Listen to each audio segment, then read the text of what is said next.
Hello students and Jai Hind. I welcome you all to Magnet Brains. My name is Prateek Mishra and आज के session में हम लोग history class 12 की पहली किताब उसका जो तीसरा चैप्टर या जो तीसरी थीम है उसको हम लोगों ने कर तो ख़त्म कर लिया था। उसके ऊपर हम लोग एमसीक्यूज की प्रैक्टिस वगैरह करेंगे। मैं उसके ऊपर आपके लिए 50 एमसीक्यूज का कंपाइलेशन लाया हूँ। अगर आप लोगों ने मेरे लेक्चर्स अच्छे से देखे हैं तो फिर आप अच्छे से इस एमसीक्यू वगैरह के सेशन में परफॉर्म कर पाएंगे। आप अपने नॉलेज को टेस्ट कर पाएंगे, आप देख पाएंगे, आप अपना असेसमेंट अच्छे से कर पाएंगे। वो बच्चे जिन्होंने लेक्चर अभी तक पूरे नहीं देखे हैं या फिर ऐसा शुरू नहीं किए हैं, वो भी अगर इसको देखते हैं तो आपको एक अच्छा खासा आइडिया लग जाएगा चैप्टर के बारे में। बट फिर भी it will be a humble request कि आप लोग उन चैप्टर्स को देख लें, आप लोग उन लेक्चर्स को देख लें, उससे आपकी प्रिपरेशन अच्छे से हो जाएगी। इन चैप्टर्स को एनसीईआरटी से बनाया गया है, लेक्चर्स वगैरह को इस तरीके से डिज़ाइन किया गया है कि अगर आप उनको एक बार देख लेते हैं तो आपको उसके बाद में एनसीईआरटी भी पढ़ने की ज़रूरत नहीं पड़ेगी। एंड फिर अगर आप अपने एग्जाम्स वगैरह में जाते हैं, टर्म 1 का पेपर अगर फेस करते हैं तो आप बहुत अच्छा परफॉर्म कर पाएंगे। सो इसी आशा के साथ में कि आपने अच्छे से प्रिपरेशन कर ली है और ये आपको एक अच्छी अपॉर्चुनिटी दे रहा है अपनी प्रिपरेशन को टेस्ट करने के लिए।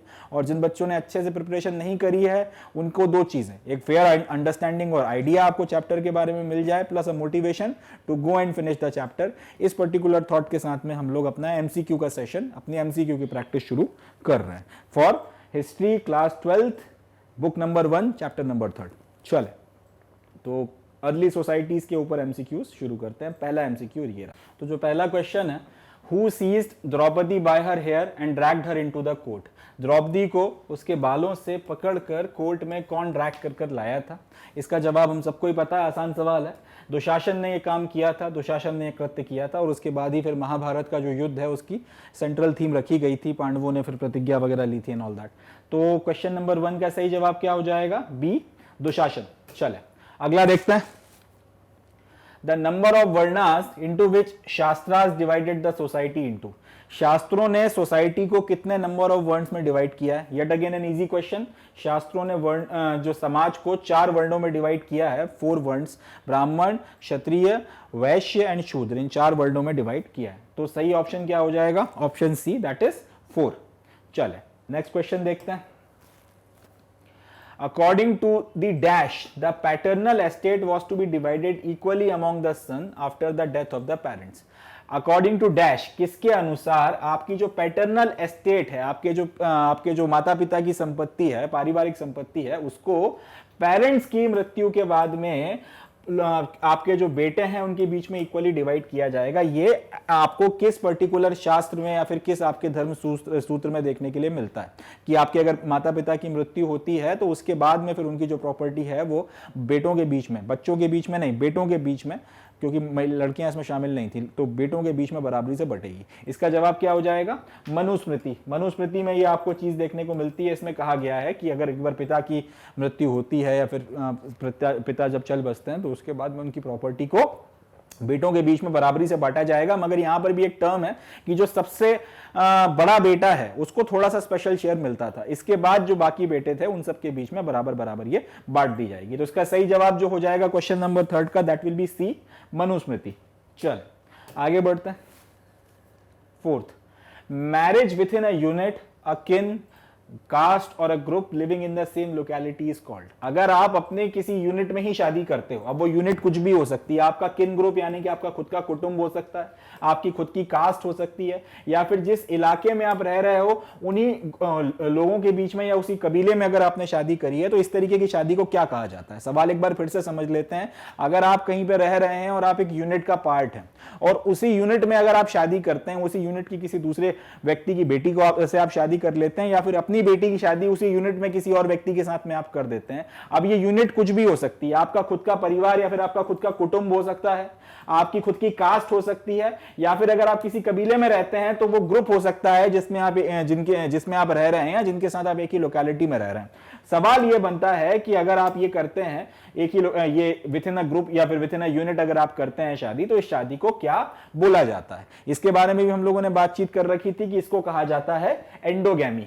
तो क्वेश्चन नंबर 4 का सही जवाब क्या हो जाएगा? क्वेश्चन नंबर 4 का सही जवाब हो जाएगा ए, एंडोगैमी। एक्सोगैमी का मतलब क्या होता है? जब आप यूनिट के बाहर शादी करते हो। पॉलीगिनी का मतलब क्या होता है? जब एक पुरुष एक वक्त में कई सारी पत्नियां रखता है। और अगर पॉलीएंड्री की बात की जाए, इसका मतलब क्या होता है? पॉलीएंड्री का मतलब होता है जब एक वक्त में एक महिला के कई सारे पति होते हैं। तो ये सारे हम लोगों ने अलग अलग जो मैरिज के तरीके हैं ये पढ़ रखे हैं। तो क्वेश्चन नंबर 4 का सही जवाब क्या हो जाएगा? Option A, that is endogamy. चले आगे बढ़ते हैं। एक ही कुटुंब में शादी करते हैं या फिर एक ही यूनिट में शादी करते हैं, वो क्या कहलाता है? Endogamy. Next question, which of these rulers followed endogamy? इनमें से कौन से रूलर्स जो थे वो एंडोगैमी की प्रैक्टिस करते थे? तो हम लोगों ने इसको बात करी थी, हम लोगों ने जब लेक्चर वगैरह में बात कर रहे थे अलग अलग मैरिजेस के बारे में, तब हमने डिस्कस किया था कि एंडोगैमी की प्रैक्टिस शतावना रूलर्स वगैरह के बीच में की जाती थी। इनफैक्ट इन्हीं आज की तारीख में भी साउथ में कई कम्युनिटीज में कजन मैरिज जो प्रिवेलेंट है, तो कई लोग ये मानते हैं शतावनाज ने जो एंडोगैमी वगैरह की शुरुआत करी थी या एंडोगैमी की जो प्रैक्टिस करी थी, ये उसी का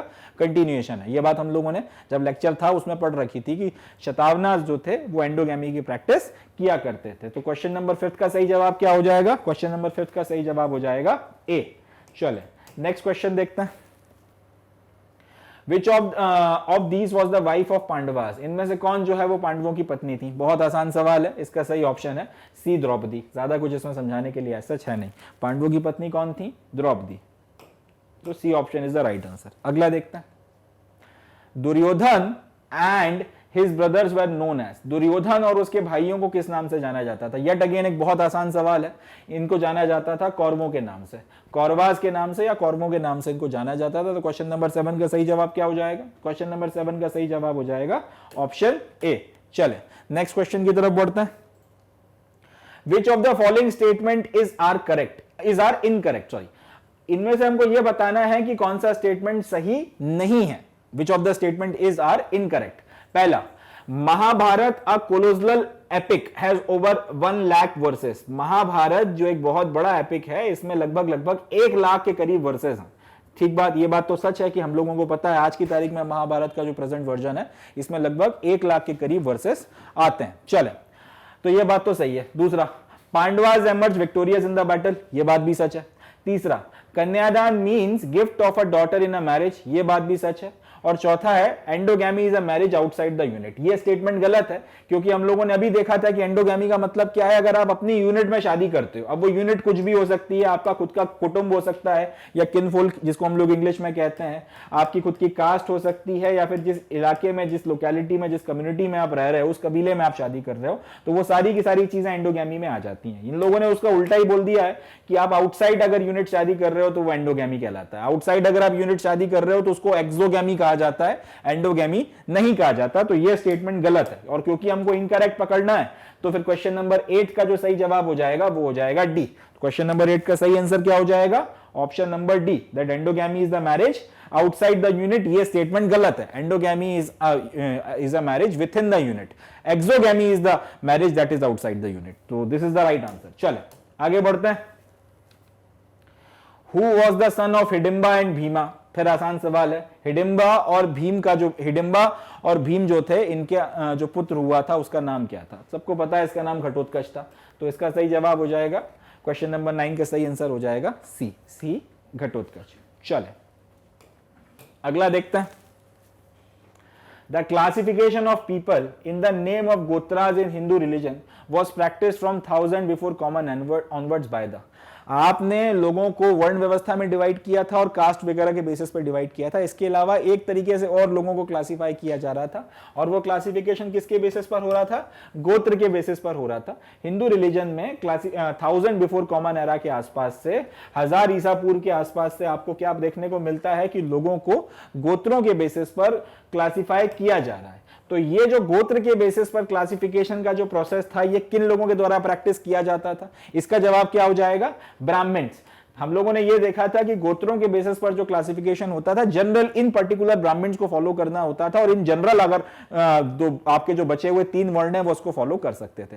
अब यहां पर एक बात यह आती है कि गोत्र वगैरह में जनरली होता क्या था, आप अपने आप को किसी एक हर एक गोत्र जो है किसी ना किसी वैदिक ऋषि के नाम से बना हुआ था, और अगर आप ये बोलते थे कि आप उस पर्टिकुलर गोत्र में बिलोंग करते हैं तो बेसिकली आप ये कह रहे थे कि आपका जो लीनिएज चला आ रहा है वो उस ऋषि से चला आ रहा है। कुछ आपके जो फेमस गोत्र थे वो गौतम मुनि के नाम पर था, वशिष्ठ मुनि के नाम पर था। इस तरीके से आपके अलग अलग गोत्र आपको देखने के लिए मिलते हैं। और आप किसी गोत्र में, इसका मतलब क्या है, वो गोत्र बेसिकली किसी वैदिक मुनि के नाम पर है। आप उस गोत्र के होने का मतलब है कि आप उस मुनि से अपने आप को जोड़ते हैं या अपनी लीनिएज मानते हैं। और ये चीज जनरली ब्राह्मण्स में प्रैक्टिस की जाती थी, पूरे समाज में नहीं, मगर इन पर्टिकुलर ब्राह्मण्स प्रैक्टिस करते थे। अगर इसके अलावा कोई जनरल प्रैक्टिस अगर कोई और करना चाहे, वो अपना भी गोत्र बनाना चाहे तो वो बना सकता था, उस पर एज सच कोई रोक टोक नहीं थी। तो क्वेश्चन नंबर 3 का सही जवाब क्या हो जाएगा? क्वेश्चन नंबर 10 का सही जवाब क्या हो जाएगा? क्वेश्चन नंबर 10 का सही जवाब हो जाएगा ए, ब्राह्मणास। चले आगे बढ़ते हैं।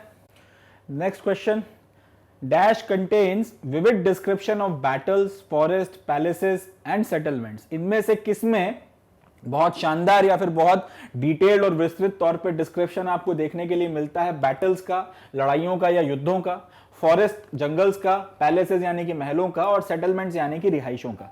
तो हमको पता है इसका सही जवाब है महाभारत। हमने डिस्कस किया था, तब हमको पता चला था कि महाभारत में विविध तरीके से इन सब चीज़ों का डिस्क्रिप्शन किया जाता है, और फिर कुछ जगहें जिनको माना जाता है कि ये शायद महाभारत काल की हैं, वहाँ पर खुदाई करी गई है उनको देखने के लिए कि ये जो डिस्क्रिप्शन बताया गया है टेक्स्ट में वो मैच करता है या नहीं करता।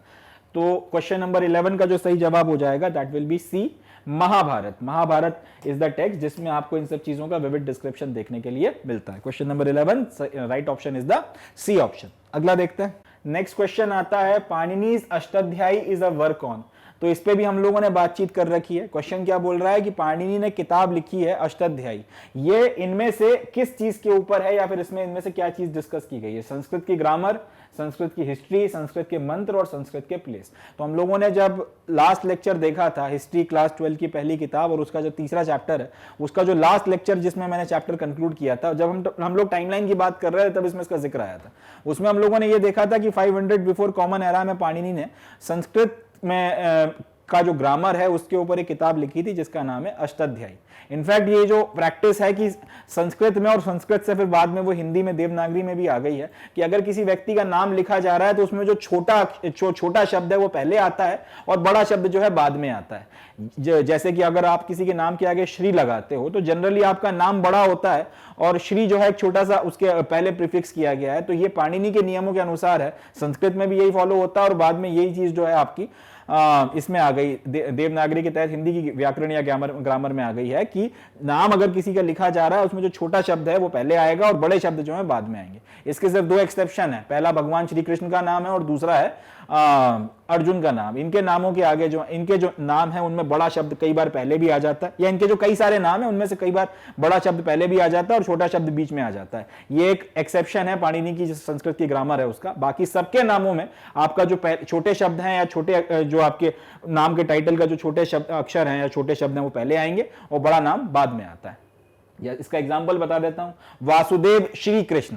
तो श्री छोटा शब्द है, कायदे से पहले आना चाहिए था, मगर वासुदेव श्री कृष्ण बोलते वक्त में आपने वासुदेव जो है पहले डाल दिया और श्री कृष्ण बाद में आ रहा है। तो ये पाणिनि के एक्सेप्शंस में से एक है कि श्री कृष्ण और अर्जुन के ही 2 नाम ऐसे हैं जो व्याकरण के पॉइंट ऑफ व्यू से अगर आप संस्कृत में देखोगे तो वो इस नियम को तोड़ते हैं। बाकी सबके नामों में छोटा शब्द पहले आता है, बड़ा शब्द बाद में आता है। जब इनफैक्ट भगवान श्री राम के लिए भी जो है इस चीज को एक्सेप्शन नहीं माना गया। प्रभु श्री राम बोला जाता है तो उनका जो एक्चुअल नाम लिखा जाता है श्री रामचंद्र, रामचंद्र पूरा वर्ड बाद में आ रहा है, श्री पहले लग रहा है। रामचंद्र श्री कभी नहीं बोला जाता, मगर भगवान श्री कृष्ण जो हैं उनके लिए इस चीज को एक एक्सेप्शन माना गया। कई इनके सारे नामों में आपको एक्सेप्शन देखने के लिए मिलता है। खैर, coming back to the topic, Panini की जो अष्टाध्यायी है 500 बिफोर कॉमन एरा में लिखी गई थी और ये संस्कृत के ग्रामर के ऊपर बेस्ड है। क्वेश्चन नंबर 12 का सही जवाब क्या है? क्वेश्चन नंबर 12 का जो सही जवाब है वो है ए, संस्कृत का grammar.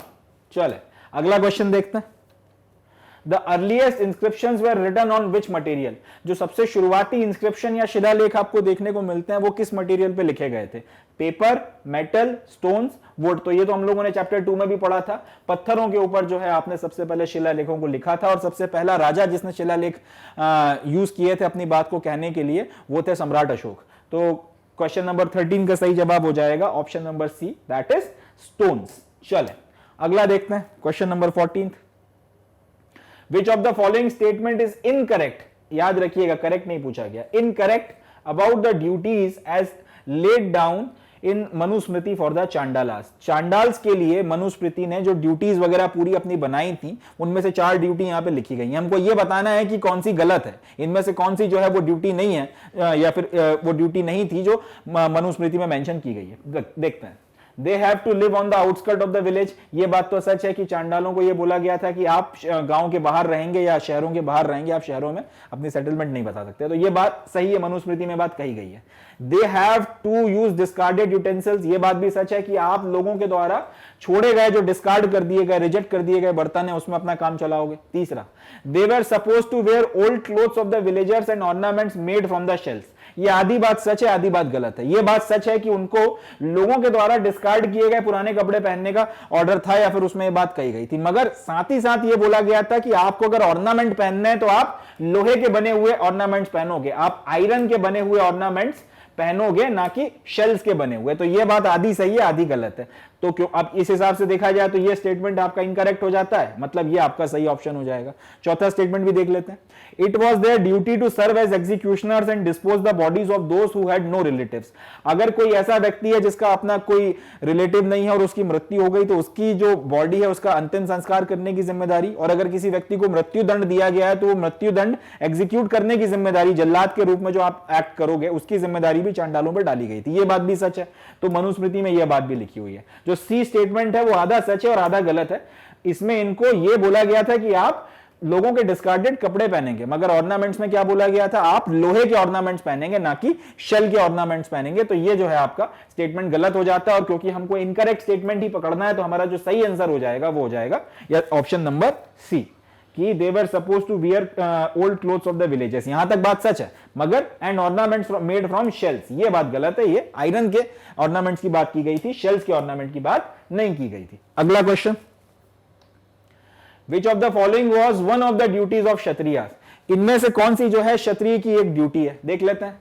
Perform sacrifice and give gift, to teach Vedas, trade and agriculture. हम लोगों ने बात कर रखी है कि क्षत्रिय की ड्यूटी क्या क्या थी। सबसे पहले तो आपको वॉर लड़ना है, पहली चीज आपको वॉर लड़ना पड़ेगा। दूसरी चीज आपको अपने लोगों का प्रोटेक्शन करना है। तीसरी चीज आपने न्याय वगैरह के लिए भी जो है देखना है, अगर आपके खुद के जो किंगडम में कहीं अगर विवाद वगैरह होता है, ये सारी चीजें, ये प्राइमरी ड्यूटीज आ जाती हैं। उसके बाद में आपको सेक्रीफाइसेस वगैरह देने हैं और वेदों को पढ़ना है और वो सारी चीजें की गई हैं, मगर वेदों को पढ़ाना है ऐसी कहीं पे बात नहीं की गई। एक चीज, ट्रेड की जिम्मेदारी आपके ऊपर नहीं डाली गई और एग्रीकल्चर की जिम्मेदारी आपके ऊपर नहीं डाली गई। सेक्रीफाइस करवाना और गिफ्ट वगैरह देना, दान करना, ये जरूर आपकी ड्यूटीज का पार्ट है। वेद पढ़ना भी आपकी जिम्मेदारी, आपको वेदों का ज्ञान होना चाहिए, मगर वेद पढ़ाने की जिम्मेदारी आपके ऊपर नहीं डाली गई है। तो इस तरीके से देखा जाए तो सही ऑप्शन क्या बन जाता है, क्षत्रियों को जो ड्यूटी दी गई थी उनमें से एक थी आपको सेक्रीफाइस परफॉर्म करने और गिफ्ट वगैरह देने हैं। गिफ्ट देने का मतलब यहां पे क्या है, दान देना है। वेद वगैरह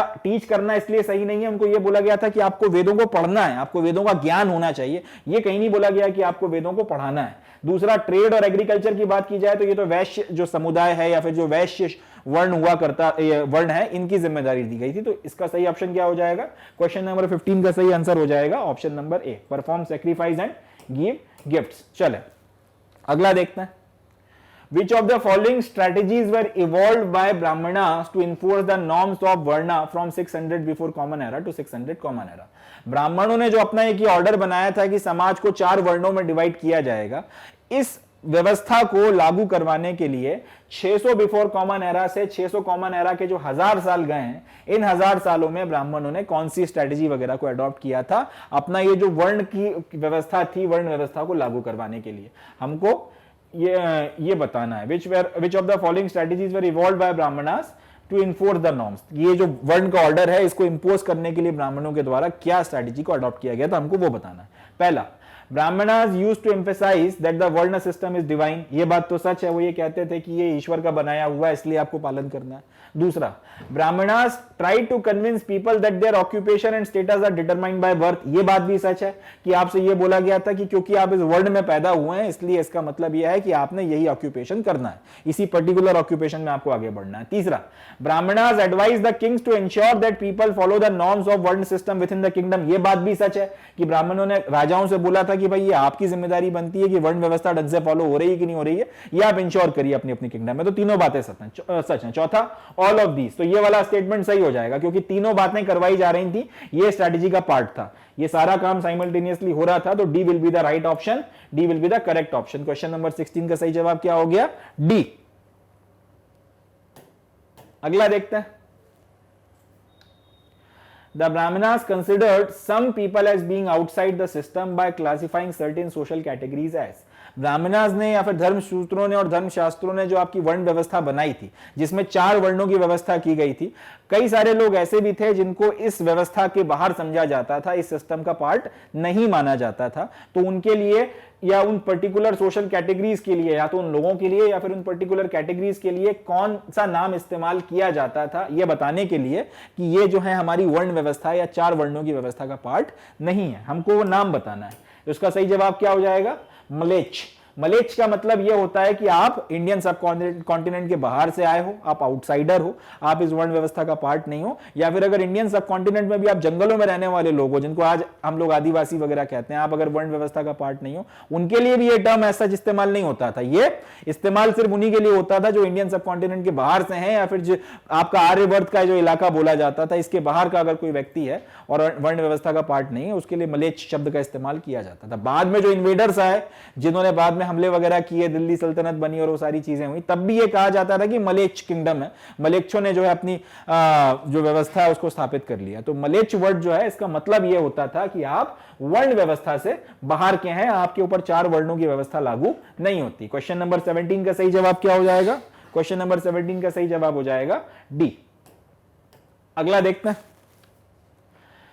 Mandsaur stone inscription records the history of a guild of, Mandsaur में आपको एक पत्थर की प्रशिष्टि मिली है या स्टोन का इंस्क्रिप्शन देखने को मिला है, इसमें एक पर्टिकुलर समूह या फिर एक पर्टिकुलर गिल्ड के इतिहास के बारे में बातचीत की गई है, वो इनमें से कौन से प्रोफेशन में लगा हुआ गिल्ड था? इसका सही जवाब हो जाएगा सिल्क वीवर्स। इनका जिक्र आता है कि ये लोग पहले गुजरात में रहते थे, फिर गुजरात से इन्होंने मंदसौर के जो राजा हुआ करते थे उनके बारे में सुना, तो फिर वो उनके राज्य में रहने आ गए, वो सारी चीजें, वो सारी हिस्ट्री इस पे लिखी हुई थी, ये जो मंदसौर से स्टोन इंस्क्रिप्शन मिला इस पर्टिकुलर गिल्ड का।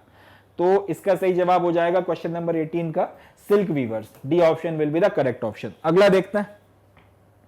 द जनपद which was inhabited by the cousins of Pandav and Kauravas was that of, Pandav और कौरव जिस पर्टिकुलर जनपद में रहते थे उस जनपद का नाम क्या था?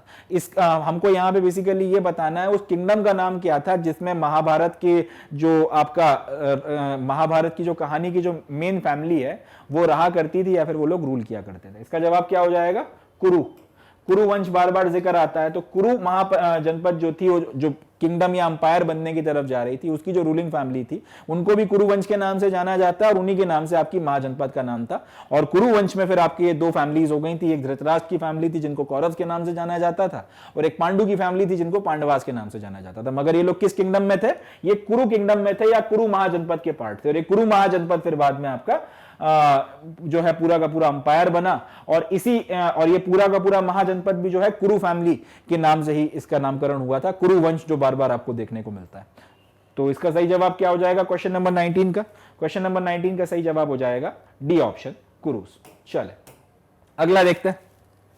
अगला क्वेश्चन है, according to the Sanskrit text Mahabharata Duryodhana plotted to kill, Mahabharata के संस्कृत टेक्स्ट के अकॉर्डिंग दुर्योधन ने किसकी हत्या करने का प्लॉट किया था? तो इसका जवाब सभी को पता, आसान सवाल है। पांडवों को मारने के जो है वो प्लॉट वगैरह किए गए थे। लाख करके एक मटेरियल होता है जो बहुत जल्दी आग पकड़ लेता है, उसका पूरा का पूरा एक महल बनवाया था और वहां पे फिर इनको बुलाया था और फिर प्लान ये था कि लाख का जो पूरा महल है उसमें आग लगा दी जाएगी और ये लोग जलकर मर जाएंगे। फिर वो पहले से पता चल जाता है, वो बचने की व्यवस्था कर लेते हैं, वो सारी कहानी है। मगर दुर्योधन ने पांडवास की मृत्यु को जो है प्लॉट किया था। बहुत आसान सवाल है, इसमें ज्यादा कुछ बताने के लिए है नहीं। तो क्वेश्चन नंबर 20 का सही जवाब हो जाएगा डी पांडवास। चले आगे देखते हैं। नेक्स्ट क्वेश्चन आता है, families are usually part of larger networks of people defined as relatives or to use a more technical term। इसमें यह पूछा गया है कि फैमिलीज जो हैं जनरली एक लार्जर नेटवर्क होता है लोगों का जिसको हम लोग रिलेटिव्स बोलते हैं, उसका पार्ट होती हैं। फैमिलीज बेसिकली क्या है, बहुत सारे लोग हैं, उनका एक समूह है, उनको आप रिलेटिव्स बोल सकते हो। उसमें एक हिस्सा जो है उसका एक सबसेट आप मान सकते हो कि वो आपकी फैमिली है, ठीक है। अब इन्होंने ये पूछा है कि ये जो रिलेटिव का टोटल कलेक्शन है इसके लिए ज्यादा टेक्निकल टर्म क्या है, और ऑप्शन आपको दिए गए हैं किनफोल्क, पैट्रिलिनी, मैरिज, पॉलीगैमी। तो इसका सही जवाब क्या हो जाएगा? हम लोगों ने इसके बारे में बातचीत कर रखी थी कि किसी कुटुंब को, किसी फैमिली के लिए जो ज्यादा टेक्निकल शब्द इस्तेमाल होता है वो होता है आपका किनफोल्क। किनफोल्क का मतलब क्या होता है, वो लोग जो आपस में खून के रिश्तों से जुड़े हुए हैं, जिनको हम लोग कजन्स बोल सकते हैं, ब्लड रिलेशनशिप्स बोल सकते हैं, इस तरीके से परिवार या कुटुंब बोल सकते हैं। हिंदी में जनरली ये शब्द इस्तेमाल होता है। अब यहां पर जो दूसरे ऑप्शन है पैट्रिलिनी का मतलब क्या है? पैट्रिलिनी का मतलब है कि अगर आप अपने पिता से जो है अपनी लीनियज ढूंढते हो, यानी कि अगर आप फैमिली के पुरुषों से अपनी लीनियज ढूंढते हो कि हम इनकी संतान हैं, हमारे दादाजी ये थे, हमारे परदादा ये थे, तो बेसिकली आप क्या कर रहे हैं, जिस परिवार से आप आते हैं उसके पुरुष के साथ में आप अपने आप को जोड़ रहे हैं या वहां से आप अपना लीनियज तलाश रहे हैं। इसको पैट्रिलिनी बोला जाता है। मैरिज का मतलब शादी होता है, और पॉलीगैमी का मतलब एक पुरुष अगर कई सारी स्त्रियों के कोई एक वक्त में जो है अपनी पत्नी बनाकर रखता है, उसे पॉलीगैमी कहा जाता है। तो ये तीनों चीजों का ऐसा कोई लेना देना नहीं है। किनफोल्क का मतलब क्या है? किनफोल्क बेसिकली उन लोगों का कलेक्शन होता है जिनके बीच में खून के रिश्ते हैं या ब्लड रिलेशनशिप्स हैं, जिसको सामान्य भाषा में हम लोग कजन्स बोल देते हैं या रिलेटिव्स बोल देते हैं। टेक्निकल टर्म किनफोल्क बनता है। तो सही जवाब क्वेश्चन नंबर 21 का क्या हो जाएगा? क्वेश्चन नंबर 21 का सही जवाब हो जाएगा ए। अगला देखते हैं। नेक्स्ट आपका आता है, consider the statements on gender differences in early societies from 600 before common era to 600 common era। अगर आप जेंडर डिफरेंसेस के, आपको यह बोला गया है कि जेंडर डिफरेंसेस के ऊपर ये जो 600 कॉमन बिफोर कॉमन एरा से 600 कॉमन एरा के बीच में ये स्टेटमेंट्स आपने कंसीडर करना है। पहला, society was patrilineal in nature, यानी कि पितृसत्तात्मक थी आपकी जो सोसाइटी है। दूसरा, womens were allowed to give land grants, जो महिलाएं हैं वो जमीन का या भू का जो है दान कर सकती थी, जमीन का दान कर सकती थी या भू दान कर सकती थी। तीसरा, sons were considered important for the continuity of the family, जो लड़के थे इनको परिवार की कंटिन्यूटी के लिए इंपॉर्टेंट माना जाता था। अब हमको यह बताना है कि इनमें से कौन सा स्टेटमेंट सही है और कौन सा स्टेटमेंट गलत है। एक बार फिर से सवाल देख लेते हैं।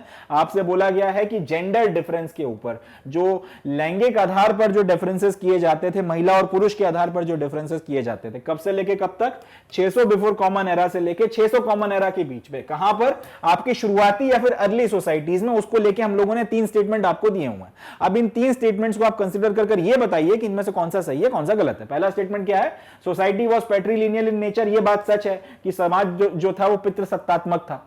Women were allowed to give land grants, जमीन, औरतें जो है, महिलाएं जो हैं, वो आपका लैंड ग्रांट्स कर सकती थी, जमीन का दान कर सकती थी या भू दान कर सकती थी। ये बात सही नहीं है। प्रभावती गुप्ता का एक एक्सेप्शन है, और एक आध महिलाएं और हैं जिनका एक्सेप्शन आपको देखने को मिलता है। बट इन जनरल आपको यह बात पता है कि महिलाएं जनरली लैंड ग्रांट इसलिए नहीं कर सकती थी क्योंकि इस तरीके के रिसोर्सेज वगैरह पर उनका एक्सेस जनरली नहीं होता था। एक्सेप्शन आपको 2-4 इधर उधर मिल जाएंगे, मगर जनरली आपको इस तरीके जो महिलाएं हैं उनको रिसोर्सेज वगैरह में, जमीन हो गई, धन हो गया, कैटल हो गई, इसमें एक्सेस नहीं दिया जाता था, स्वामित्व नहीं दिया जाता था इन जनरल। तो सेकंड स्टेटमेंट गलत है।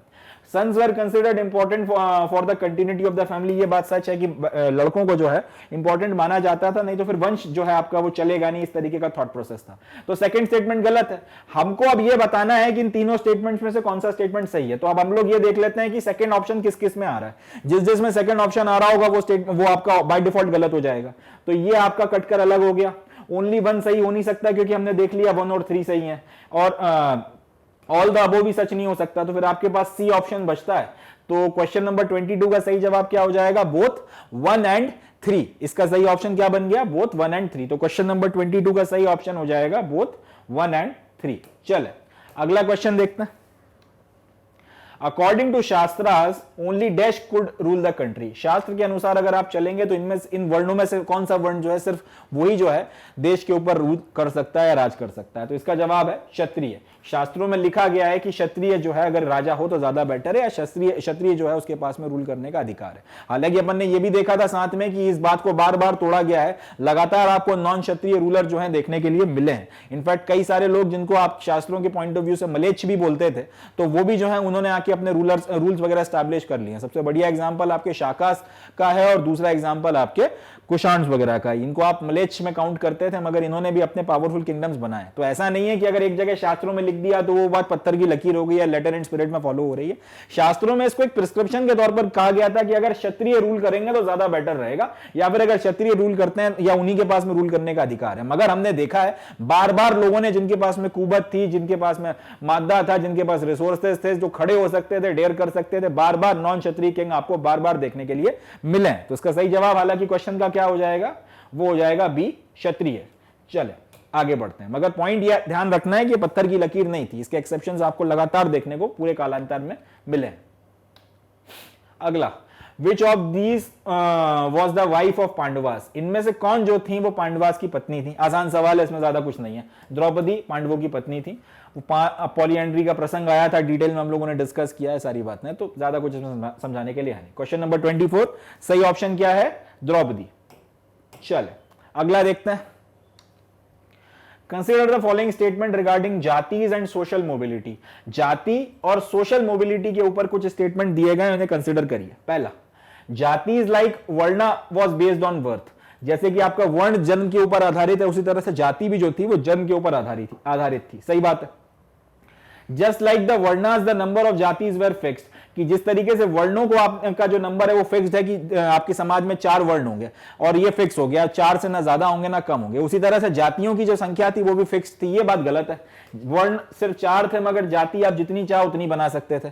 तीसरा, jatis were with different occupation sometimes organized into shrines और गिल्ड्स। जो अलग अलग ऑक्यूपेशन करने वाली जातियां थी वो कई बार एक साथ इकट्ठी हो जाती थी और वो अपने आप को श्राइन्स या फिर गिल्ड्स के फॉर्म में ऑर्गेनाइज कर लेती थी। ये बात भी गलत है। वो जातियां जिनका ऑक्यूपेशन एक दूसरे के ऊपर या तो इंटरडिपेंड करता था या फिर जिनका ऑक्यूपेशन कॉमन था, वो एक ही जैसे काम करती थी, वो अपने आप को श्रेणीज में या गिल्ड्स वगैरह में स्टैब्लिश कर लेती थी। तो ये वाला स्टेटमेंट भी गलत है। अपने को अब ये बताना है कि ये जो 3 स्टेटमेंट है इनमें से कौन सा वाला सही है। तो मैंने डिस्कस पूरा कर ही लिया है। इसका जवाब आपको पता है कि जो आपका पहला स्टेटमेंट है सिर्फ वो सच है कि जाति और वर्ण दोनों आपका जन्म के ऊपर आधारित थे। मगर जो दूसरे स्टेटमेंट है कि जातियों का नंबर फिक्स था जिस तरह वर्ण का नंबर फिक्स था, ये बात गलत है। अगर ये होता तो हिंदुस्तान में आज ये हजारों जातियां जो हैं ये सारी व्यवस्था नहीं डेवलप होती, क्योंकि जातियों का नंबर फिक्स नहीं था, इसलिए जातियां बढ़ती चली गई और उसके कारण ये पूरा का पूरा कॉम्प्लेक्स स्ट्रक्चर आपका बनके खड़ा हो गया। तीसरा, jatis with different occupation sometime organized into shrines and guilds. ये बात इसलिए सच नहीं है क्योंकि जो अलग अलग आपकी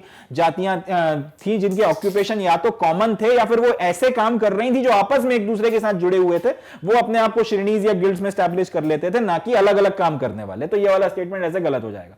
D is the right option of question number 25। तो क्वेश्चन नंबर 25 का सही जवाब क्या हो गया, 1 ओनली। इसको अपने को ध्यान रखना है। चलें आगे बढ़ते हैं। चलिए अब नेक्स्ट क्वेश्चन की तरफ बढ़ते हैं। Question number 26, what was the object of the team of VS Sukthankar. VS Sukthankar साहब की जो टीम थी और इनको जो काम दिया गया था उसका ऑब्जेक्टिव क्या था, अब हम लोगों को यह बताना है।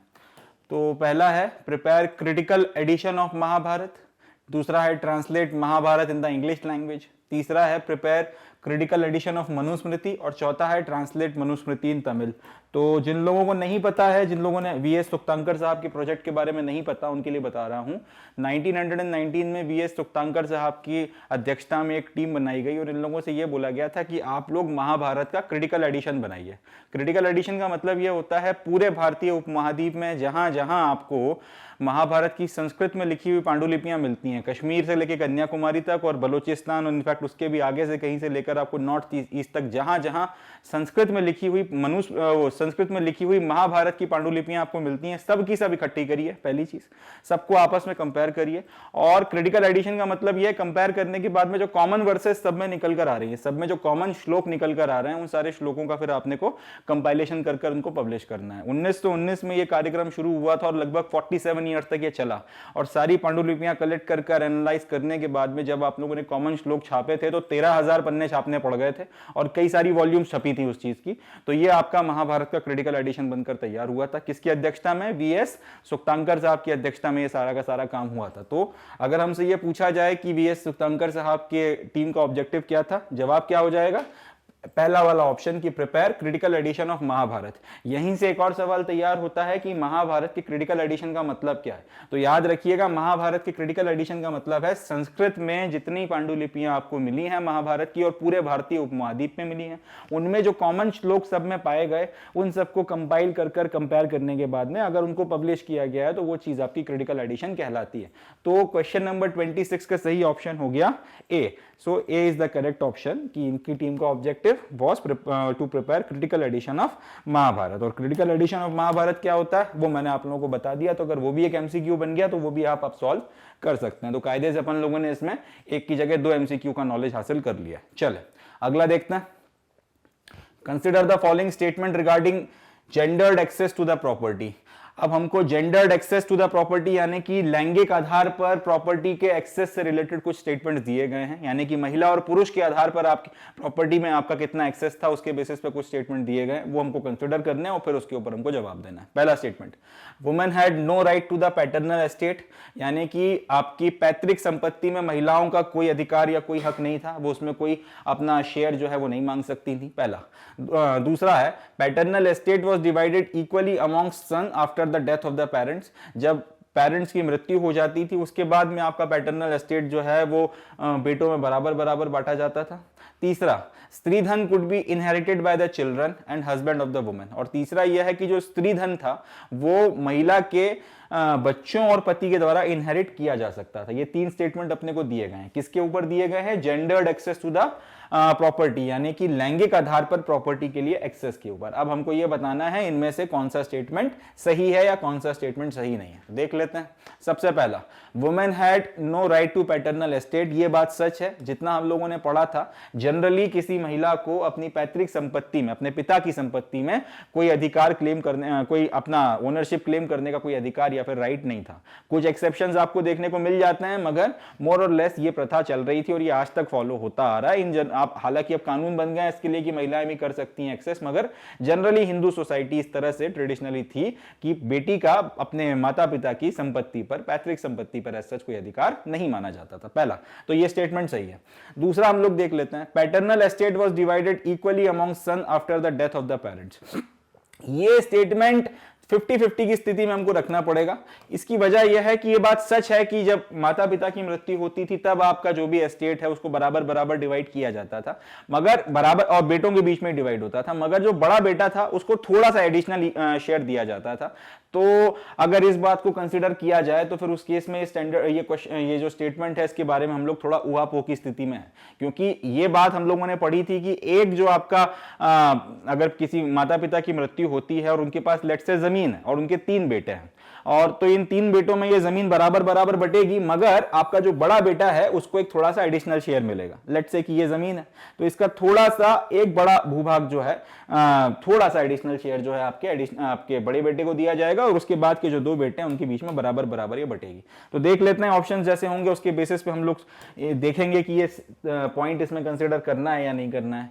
तीसरा, स्त्री धन could be inherited by the children and husband of the women, ये स्टेटमेंट गलत है, क्योंकि स्त्री धन जो है वो सिर्फ आपके महिला के बच्चों के द्वारा इनहेरिट किया जा सकता था, महिला के पति के द्वारा इनहेरिट नहीं किया जा सकता था। तो तीसरा स्टेटमेंट जहां जहां दिख रहा है उसको हम लोग काट देते हैं। तीसरा स्टेटमेंट ये गलत हो गया। यहां पर आ गया तो सी ऑप्शन गलत हो गया, और यहां पर आ गया तो बी ऑप्शन गलत हो गया। अब women had no right to paternal state, ये बात सच है। इसका मतलब ये हुआ कि सेकंड ऑप्शन जो है वो भी सही नहीं है। आपको 1 और 2 दोनों के साथ, मतलब सेकंड ऑप्शन ओनली सही नहीं है, आपको 1 और 2 दोनों के साथ में जाना पड़ेगा। जिसका मतलब ये हो रहा है कि बड़े बेटे को जो एडिशनल थोड़ा सा जो शेयर देने की बात की गई थी वो पार्ट ये लोग अभी फिलहाल कंसिडर इसी में इंप्लाइड तरीके से लेकर चल रहे हैं। तो इसका सही जवाब क्या हो जाएगा? इसका सही जवाब हो जाएगा ऑप्शन ए, बोथ 1 और 2। और यहां से अपने को इस बात को थोड़ा सा ध्यान भी रखना है कि महिलाओं का किसी तरीके का अपने पैतृक संपत्ति पर कोई अधिकार ट्रेडिशनली नहीं बनता था, पहला ऑप्शन। दूसरे का में क्या है कि अगर माता पिता की मृत्यु होगी तभी आपकी संपत्ति बटेगी, और संपत्ति बटेगी तो बेटों में बटेगी, और बेटों में बराबर बराबर बटेगी। मगर एक छोटा सा एक्सेप्शन है कि बड़े बेटे को थोड़ा सा एडिशनल शेयर दिया जाता था, मगर उसके बाद भी उस चीज को इक्वल डिस्ट्रीब्यूशन ही मानकर चला गया था। बड़े बेटे को जो थोड़ा सा एडिशनल दिया जा रहा है उसके बाद भी अगर लेट से वो 3 बेटों का एग्जाम्पल लेकर चले तो उसको बराबर बराबर डिस्ट्रीब्यूशन ही माना गया है। और तीसरा ये स्त्री धन का मतलब क्या है, जिन लोगों को नहीं पता उनके लिए बता देता हूं। किसी महिला को जब शादी होती है तब उसके पिता के द्वारा जो भी गहने जेवर, और बाकी लोगों ने भी अगर कुछ कंट्रीब्यूट किया उसके कुटुंब के, जो भी उसको सोना चढ़ाया जाता है, जो भी कपड़े लत्ते दिए जाते हैं, जो भी पैसा और जो भी चीजें दी जाती हैं, वो सारी की सारी चीज उस महिला की प्रॉपर्टी मानी जाती है और उसको स्त्री धन बोला जाता है। अब ये जो स्त्री धन है या जो महिला की प्रॉपर्टी है, इसके ऊपर अधिकार जो है उसके बच्चे जता सकते हैं, इसके ऊपर ओनरशिप उसके बच्चे जता सकते हैं। उसका पति भी जो है इसके ऊपर अपनी ओनरशिप या अपना अधिकार नहीं जता सकता, ये हमको याद रखना है। तो 27 का सही ऑप्शन क्या हो गया? 27 का सही ऑप्शन हो गया ए। इतना डिटेल में समझाने की वजह वही है कि अगर किसी लोगों ने अभी तक क्लास नहीं भी करी है तो भी थोड़ा सा उनको अंडरस्टैंडिंग मिल जाए कि ये सारी कंसेप्ट क्या है। चले, बाकी फिर भी मेरी सलाह आपको यही रहेगी कि सारे लेक्चर्स जाके देख लें, अच्छे से आपकी प्रिपरेशन उसमें हो जाएगी। चले आगे बढ़ते हैं। How many verses are there in Mahabharata? आसान सवाल है कि महाभारत में कुल मिला के कितने श्लोक आपको देखने के लिए मिलते हैं। तो हम लोगों ने पढ़ रखा है कि 1 लाख से ज्यादा श्लोक आपको महाभारत में देखने के लिए मिलते हैं। एग्जैक्ट 1 लाख नहीं है, 1 लाख से ज्यादा ही श्लोक हैं। तो इसका सही जवाब हो जाएगा D, more than 1 lakh. D is the right option. अगला देखते हैं, आसान सवाल था ये वैसे भी। Which of the following statement is wrong for Mahabharat? इनमें से कौन सा स्टेटमेंट महाभारत के कंटेक्स्ट में अगर देखा जाए तो गलत है, महाभारत के रिस्पेक्ट में गलत है। स्टेटमेंट पढ़ते हैं। In its present form it runs into over 1 lakh versus. ये बात तो सच है कि लगभग 1 लाख या उससे ज्यादा वर्सेस आज की तारीख में महाभारत जिस फॉर्म में हमारे पास है इसमें लगभग 1 लाख या उससे ज्यादा वर्सेस आपको देखने के लिए मिलती हैं। It took a period of 1000 years to compose. इसको पूरा कंपाइल करने में या लिखने में लगभग 1000 साल लग गए, ये बात भी सच है। The central story is about 2 varying cousins. ये सेंट्रल स्टोरी जो है कजिन्स के 2 ग्रुप्स हैं और उनके बीच में लड़ाई के ऊपर बेस्ड है, या उनके बीच में जो फ्यूड हो गया था या विवाद हो गया था उसके ऊपर बेस्ड है। चौथा, it does not lay down any norms of the behaviour of for social group. इसने सामाजिक तौर पर जो अलग अलग आपके ग्रुप्स आपको देखने को मिलते हैं उनके लिए आप उनको समाज में किस तरीके से व्यवहार करना चाहिए इससे रिलेटेड कोई terms and conditions lay down नहीं किए हैं। ये स्टेटमेंट गलत है। बार बार महाभारत में जिक्र आया है धर्म का कि आपका धर्म क्या है, आपने मुझे धर्म संकट में डाल दिया, इस परिस्थिति में मुझे क्या करना चाहिए, मेरा धर्म क्या है, इस परिस्थिति में बेटे का धर्म क्या होता है, पुरुष का धर्म क्या होता है, स्त्री का धर्म क्या होता है, किसी एक पर्टिकुलर समाज का धर्म क्या होता है, किसी कुटुंब का धर्म क्या होता है। इस तरीके से बार बार महाभारत में धर्म का जिक्र आया है। और धर्म का मतलब यहां रिलीजन नहीं है, धर्म का मतलब यहां पे ड्यूटी या फिर सोशल बिहेवियर से है। तो यह कहना कि महाभारत में आपको सोशल बिहेवियर के नॉर्म्स देखने के लिए नहीं मिलते, ये गलत बात होगी। महाभारत में आपको डायडैक्टिक सेक्शंस में सोशल बिहेवियर के नॉर्म्स अच्छी खासी मात्रा में देखने के लिए मिलते हैं। ये सही बात है कि इसमें कहानी चल रही है और उसमें नैरेटिव वगैरह जो है एक 2 कजिन्स के बीच की लड़ाइयां और अल्टीमेटली उसके कारण हुए युद्ध की बात करता है, मगर साथ ही साथ जो सब प्लॉट्स आ जाते हैं जिसमें आपके एकलव्य की कहानी आ जाती है, कर्ण के साथ में जो स्थितियां हो गई, कुंती के साथ में जो बाद में स्थिति होती है महाभारत के बाद जब वो निषाद और उनके बेटों को जलाने के को जो उन्होंने लाक्षागृह में जलाया था उसके बारे में एक निषादिनी जो वो जो महिला थी और उन बच्चों की मां थी और जो निषाद की मृत्यु हुई थी और जिन बच्चों की मृत्यु हुई थी उनकी मदर इन लॉ थी, उसके साथ में कुंती का संवाद दिखाया गया। यहां हर जगह पे आपको सोशल नॉर्म्स वगैरह देखने के लिए मिलते हैं, तो ये स्टेटमेंट गलत हो जाएगा। 29 का सही ऑप्शन क्या हो गया? 29 का सही ऑप्शन हो गया डी। हमको यह बताना है कि कौन सा स्टेटमेंट सही नहीं है। तो ये याद रखिएगा, महाभारत में आपको बार बार सोशल नॉर्म्स अलग अलग सोशल ग्रुप्स के लिए और इंडिविजुअल्स के लिए देखने के लिए मिलते रहे हैं। तो 29 का सही ऑप्शन क्या हो गया? D is the right option. ये स्टेटमेंट सही नहीं है। It does not lay down any norms of the behaviour for social group, this is a wrong statement. So this is going to be the answer for question number 29। अगला देखते हैं। Rulers whose name ended with the term puta belongs to. अब हमको यह बताना है कि वो कौन सी डायनेस्टी के रूलर्स थे जिनके नामों में पूता आता था, या इसको और कई बार पुत्र भी पढ़ा जाता है, पूत या फिर पुत्र इनके नामों में आया करता था। तो ये हम लोगों ने देख रखा है बकायदा कि शतावना डायनेस्टी के जो रूलर्स थे वो अपनी माताओं के नाम से अपने नाम डिराइव करते थे और उनके नामों में पूता या फिर पुत्र लिखा रहता था। जैसे गौतमी पुत्र श्री सतकर्णी या फिर गौतमी पूता श्री सतकर्णी, इस तरीके से आपको पूरे पूरे शतावना डायनेस्टी में कई सारे रूलर्स के नाम मिले हैं। वशिष्ठी पुत्र समथिंग समथिंग, इस तरीके से, या फिर और भी अलग अलग, हारिति पुत्र समथिंग समथिंग। तो यहां पर ये जो गौतमी, वशिष्ठी, हारिथी ये आ रहे हैं, ये माताओं के नाम है, और उसके बाद में पूता जो लगाया जाता है या पुत्र लिखा जा रहा है वो ये बताने के लिए कि ये गौतमी के पुत्र समथिंग सम्राट आपके श्री सतकर्णी साहब हैं, या फिर ये आपकी वशिष्ठी के पुत्र हैं, इनका ये नाम है, ये आपकी हारिथी के पुत्र हैं और इनका ये नाम है, इस तरीके से। तो ये जो तरीका था लिखने का मैट्रिलिनिटी के ऊपर, ये आपका शतावना डायनेस्टी में फॉलो किया, ये मेट्रोनिमिक्स के ऊपर ये जो अपना नाम रखने का जो तरीका था ये शतावना डायनेस्टी में फॉलो होता था। तो इसका सही ऑप्शन क्या हो जाएगा क्वेश्चन नंबर 30 का? क्वेश्चन नंबर 30 का सही ऑप्शन हो जाएगा ए, शतावना डायनेस्टी। चलिए अब अगले क्वेश्चन की तरफ हम लोग बढ़ते हैं। क्वेश्चन नंबर 31 में पूछा गया है एकलव्य वॉज अ, एकलव्य क्या था, और आपको चार जातियों के नाम दिए गए हैं, निषाद, सुवर्णकार, चांडाल या प्रीस्त। अब आपको यह बताना है कि एकलव्य इसमें से कौन था। तो एकलव्य वॉज अ निषाद। निषाद किस कम्युनिटी के लिए यूज किया जाता था? निषाद वो कम्युनिटी थी जो जंगलों में रहती थी, मगर जंगलों को साफ किया जा रहा था, तो फिर उसके कारण जो ये दूसरे लोग थे जो 4 वर्णों की व्यवस्था मानते थे, उनके साथ में वो कॉन्टैक्ट में आ गई। तो फिर जो भी उसका सोशल कंफ्लिक्ट वगैरह बना हो, अल्टीमेटली उसको भी फिर आपने वर्ण व्यवस्था में शामिल कर लिया। मगर क्योंकि निषादों की लाइफस्टाइल ऐसी थी, निषादों का पूरा आपका जो कंडक्ट था, सोशल बिहेवियर इस तरह से था कि उनको चारों वर्णों में से किसी भी वर्ण में रखा नहीं जा सकता था। तो फिर एक अलग कास्ट बना दी गई उन वनवासियों के लिए जिनके साथ में आप कांटेक्ट में आए और जिनको आपने अपनी वर्ण व्यवस्था में शामिल किया, और उनका नाम पड़ गया निषाद। आज तक आपको निषाद सरनेम वाले लोग देखने के लिए मिलते हैं। निषाद कम्युनिटी अपने आप में काफी प्रोमिनेंट कम्युनिटी है, मगर बेसिकली ये जो कास्ट थी या फिर ये जो जाति बनी, ये उन लोगों की थी जो जंगलों में रहते थे, मगर क्योंकि जंगल साफ किए जा रहे थे, तो जंगलों के साफ करने के कारण जो 4 वर्णों की व्यवस्था को मानने वाले लोग थे उनके साथ ये कांटेक्ट में आए, और अल्टीमेटली उनकी जो 4 वर्णों की व्यवस्था थी उसमें ये लोग अडॉप्ट या फिर एक्सेप्ट कर लिए गए। तो 31 का सही जवाब हो जाएगा A, Ekalavya was a Nishad. चले अगला देखते हैं क्वेश्चन नंबर 32।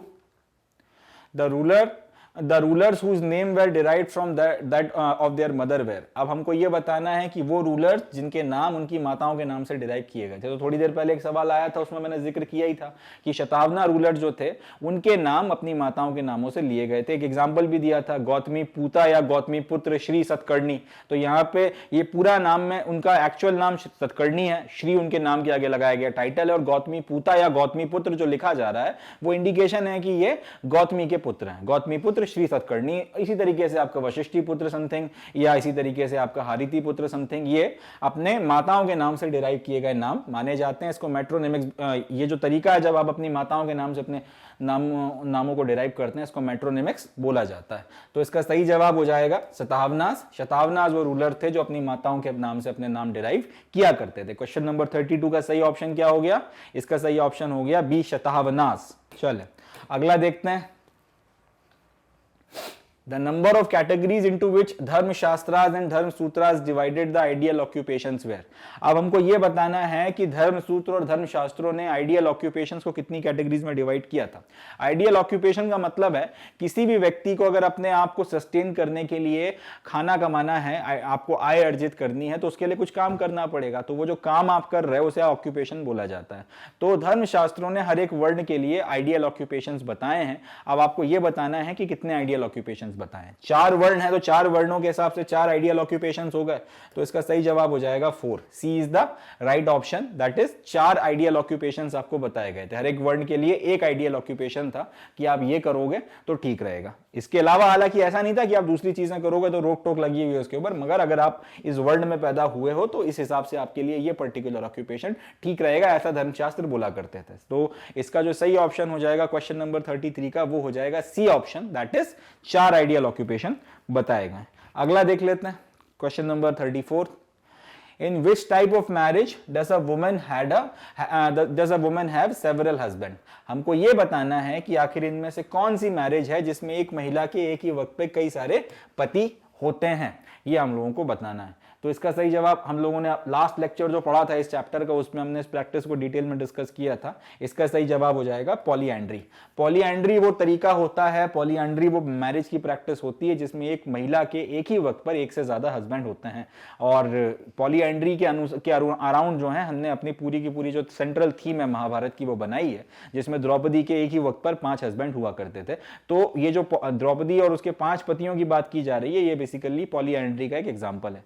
इसी का उल्टा कहलाता है पॉलीजाइनी, जब एक पुरुष के, जिन लोगों को नहीं पता उनके लिए बाकी भी एक्सप्लेन कर रहा हूं, कि जिन्होंने बिल्कुल नई लेक्चर देखा उनके लिए बता रहा हूं कि अगर एक पुरुष है और उस पुरुष की एक ही वक्त में कई सारी जो है पत्नियां हैं, एक राजा जैसे हुआ उसकी मल्टीपल वाइफ्स हैं, या फिर एक पुरुष की अगर कई सारी पत्नियां हैं, उसको पॉलीजिनी बोला जाता है। और कई बार इसको पॉलीगैमी भी बोला जाता है, पॉलीगाइनी या फिर पॉलीगैमी इसको कहा जाता है। तो पॉलीएंड्री का मतलब क्या, जब एक महिला के एक ही वक्त में एक से ज्यादा पति हों या फिर कई सारे पति हों।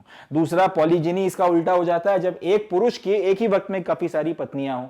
तीसरा एक्सोगैमी। एक्सोगैमी का मतलब क्या होता है, एक्सोगैमी का मतलब होता है अगर आप अपने कुटुंब के बाहर शादी करते हो, जिनके साथ आपके खून के रिश्ते नहीं है, अगर आप उनके साथ शादी कर रहे हो, अगर आप ब्लड कजन्स में शादी नहीं कर रहे, तो उसको बोला जाता है एक्सोगैमी। और अगर आप अपने ही खून के रिश्ते जिनके साथ हैं, जो आपके ब्लड कजन्स हैं, उनमें शादी कर रहे हो, अपने कुटुंब में शादी कर रहे हो, तो उसको बोला जाता है एंडोगैमी। जिनको बिल्कुल नॉलेज नहीं है उनके लिए एक्सप्लेन कर रहा हूं।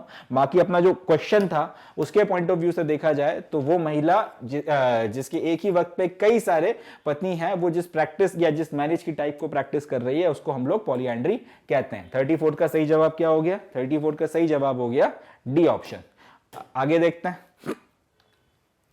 Shakas who came from Central Asia were regarded by the Brahmanas as, Shakas करके एक रूलर हुए हैं अपने देश में, ये लोग सेंट्रल एशिया से आए थे।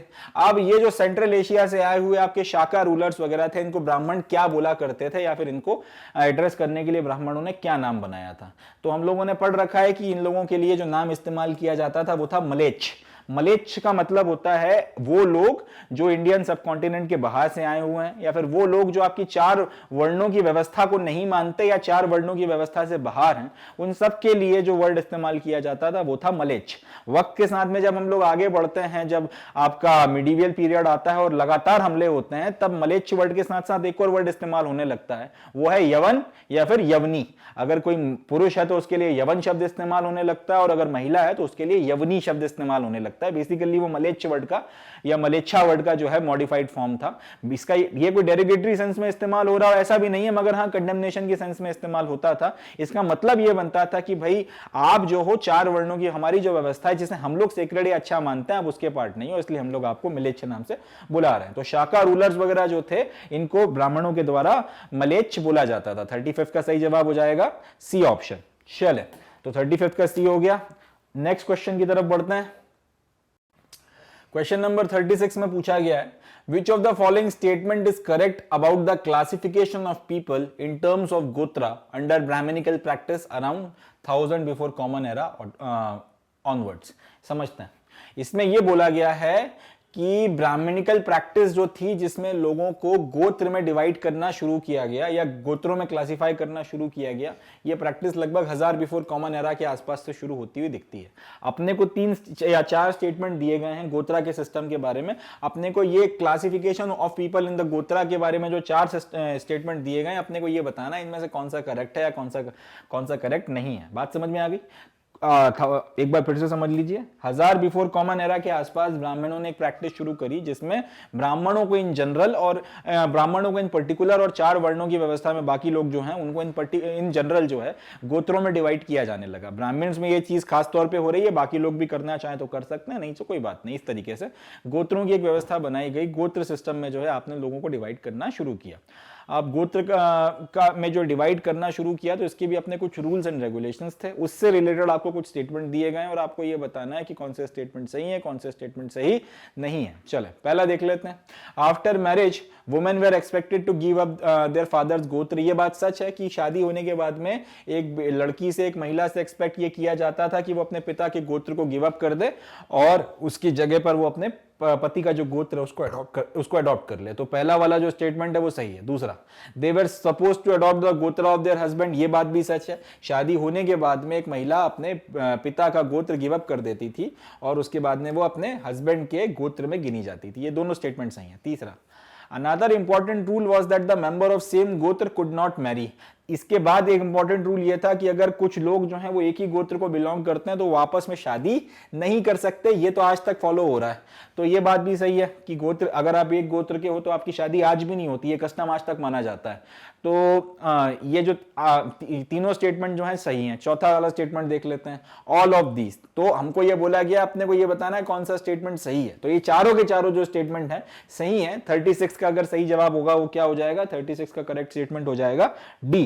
गोत्र सिस्टम के बारे में जिनको बिल्कुल नॉलेज नहीं है वो इन सारे पॉइंट्स को देख लें। यही जो पॉइंट्स है गोत्र सिस्टम के रूल हैं कि एक व्यक्ति को अगर आप गोत्र में किसी एक गोत्र में रखते हो तो जनरली गोत्रों के जो नाम थे किसी वैदिक मुनि के नाम पर रखे जाते थे। और अगर आप ये बोल रहे हो कि आप उस पर्टिकुलर गोत्र को बिलोंग करते हो, इसका मतलब ये माना जाता था कि आप उस पर्टिकुलर वैदिक मुनि के वंशज हो। अगर आप ये बोल रहे हो कि पर्टिकुलर गोत्र में बिलोंग करते हो और गोत्र का नाम एक पर्टिकुलर वैदिक सीर या फिर वैदिक मुनि के नाम पर रखा गया है। जब तक आप अगर एक महिला की बात कर ली जाए, वो अगर एक गोत्र, जब तक शादी नहीं होती तब तक वो एक गोत्र में गिनी जाती है और वो उसके पिता का गोत्र होता है। जैसे ही उसकी शादी हो जाती है उसके बाद में ये माना जाता है कि अब उसने अपने पिता का गोत्र गिव अप कर दिया है, छोड़ दिया है और अब वो अपने पति के गोत्र में आ गई है, इसलिए वो अपने पति के गोत्र में गिनी जाएगी। ये एक चीज हो गई। ये इसके बाद तीसरी चीज ये थी कि आपके जो एक ही गोत्र के लोग थे अगर एक गोत्र को बिलोंग करते हैं तो उनके बीच में शादी नहीं होती थी। ये कस्टम आज तक माना जाता है। ये rules and regulation gotra system के थे। तो D is going to be the right option. 36 का सही जवाब हो जाएगा ऑल ऑफ दीज। अगला देख लेते हैं। The original story of Mahabharata was composed by. Mahabharata की जो मूल कथा है, जो मूल कहानी है, इसको किन लोगों ने कंपोज किया था? तो इसके बारे में आर्कियोलॉजिस्ट का मानना यह है इसको सुतास के द्वारा या सूतों के द्वारा जो है कंपोज किया गया था। और ये सुताज या सूत कौन हुआ करते थे? ये चैरिटियर बार्ड्स हुआ करते थे, यानी कि सारथी, वो सारथी जो कविताएं रच लेते हैं या फिर वो सारथी जिनको कविता करना आता है। ये लोग क्या करते थे, अगर कोई क्षत्रिय किसी लड़ाई में जाता था तो ये उसके रथ पे सारथी बनकर जाते थे। अब वहां पर ये उनको वॉर करते हुए देख रहे हैं, वहां पर देख रहे हैं कि किस तरह से वो लड़ रहे हैं, उनका वैलर एंड ये सारी चीजें। तो इसके बाद में फिर वो जो भी इशू वगैरह हुआ होता था, जो भी आपकी वॉर या बैटल हुई करती थी, उसके ऊपर फिर वो उस क्षत्रिय की वीरता की कहानियां, किस्से और पोएम्स वगैरह बनाकर उनको गाया करते थे और गा गाकर वो जनमानस में फैलाया करते थे। तो हिस्टोरियंस का ऐसा मानना है कि महाभारत की जो मूल कहानी है वो इसी तरीके के जो चैरिटियर बार्ड्स हुआ करते थे। चैरिटियर बार्ड्स का मतलब क्या? चैरिटियर का मतलब रथी, जो सारथी जो आपका रथ चला रहा है, और बार्ड का मतलब क्या? जो आपका पोएट है, जो कंपोज कर करके लोक गीतों के फॉर्म में चीजों को गा गाकर लोगों को सुना रहा है। तो चैरिटियर बार्ड का मतलब क्या? एक ऐसा सारथी जो साथ ही साथ गाता भी है, पोएम्स वगैरह भी कंपोज करता है। किसके बारे में? उस रथी के बारे में जिसको बैठाकर, जिसके रथ को वो खे रहा है और खेकर वो वहां आपका बैटलफील्ड में लेकर जा रहा है। तो ऐसे लोगों को सुताज या तो सूत के नाम से या सुताज के नाम से जाना जाता था। और हिस्टोरियंस आज की तारीख में मानते हैं कि मूल कथा इन्हीं लोगों ने रची थी। बाद में इसमें मॉडिफिकेशंस होते चले गए और एक से दूसरी जनरेशन में वो कथा ओरली ट्रांसमिट होती रही। एक दिन फिर अल्टीमेटली ब्राह्मणों ने लिखना शुरू कर दिया, तो 1000 सालों के दरमियान उसको लिखकर कटिबद्ध किया गया। बट उसके पहले जो मूल कथा थी वो सुताज के द्वारा या सूतों के द्वारा कंपोज की गई थी। तो 37 का सही जवाब हो जाएगा सी ऑप्शन, दैट इज सुताज। चलें अगला देखते हैं। Dash meaning traces descent from father to son, grandson and so on। अब अपने को यह बताना है कि ये जो डैश है इसका मतलब ये होता है कि आप अपना जो ओरिजिन है, आपका जो उद्गम है, वो अपने पिता और आपके फैमिली के जो पुरुष वगैरह हैं उनके साथ में जोड़ रहे हैं। इसका सही जवाब हो जाएगा पैट्रिलिनी।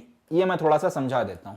पैट्रिलिनी का मतलब क्या होता है? देखिए, अगर आप का जन्म हुआ है, इसका मतलब यह है कि आपकी एक माता है और आपके एक पिता है।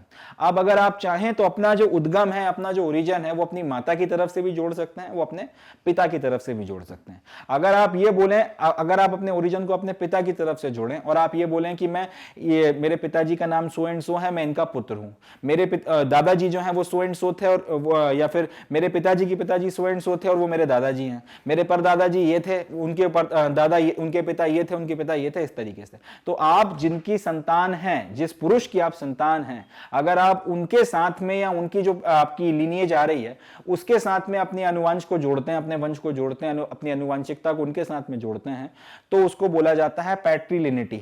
अगर इसी की जगह आप ये बोलेंगे कि मेरी माता जी, इनका नाम सो एंड सो है और मैं इनका पुत्र हूं, मेरी माता जी की माता जी यानी कि मेरी नानी ये थी, उनकी माता जी यानी मेरी परनानी ये थी, उनकी परनानी ये थी, और इस तरीके से आप अपनी माता जी की तरफ से अगर अपनी लीनिएज को जोड़ते हैं, इसको बोला जाता है मैट्रिलिनिटी। ठीक है जी। तो अगर आप अपने पिताजी की तरफ से अपनी लीनिएज जोड़ रहे हैं वो कहलाती है पैट्रिलिनिटी, और अगर अपनी माता जी की तरफ से अपनी लीनिएज जोड़ रहे हैं तो उसको बोला जाता है मैट्रिलिनिटी। तो यहां पे पूछा यह गया है dash means tracing descent. Descent का मतलब होता है अनुवंश, कि आप अपना ओरिजिन कहां किसके साथ जोड़ रहे हैं।